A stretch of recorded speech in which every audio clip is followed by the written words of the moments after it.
Hello guys, karibu tena Mdogo Makeup, darasa la urembo uweze kujifunza masuala ya urembo, makeup pamoja na ususi. Basi leo tunaenda kutwist nywele natural. Kwa baada ya kukata kibuti chako utachukua uzi, utafunga chini kama hivi. Hii kufunga chini inasaidia kibuti chako kwanza kikaze, pia kinaongeza ukuaji wa nywele kwa uharaka zaidi.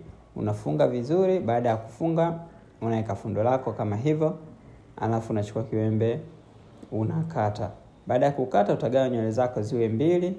Moja utaanza kuinyongea kushoto, afu nyingine utanyongea kulia.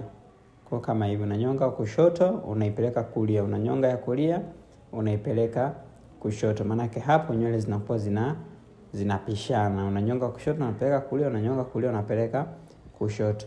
Kama unapenda mafunzo zaidi, unaweza kutembelea tawi letu la Pugu, Kimara, Mbagala na Kigamboni ili uweze kujifunza na kupata maelezo zaidi kuhusu swala ya mafunzo. Karibu sana darasani uweze kupata mafunzo. Pia usisahau kubonyeza alama subscribe hapo chini ili uwe wa kwanza kupata video zetu pindi tu tunapozirusha. Kwa uta twist nywele zako kama hivyo hadi mwisho, na baada ya hapo muonekano wake ndio utakuwa ni huo. Hizi ndizo nywele za kutwist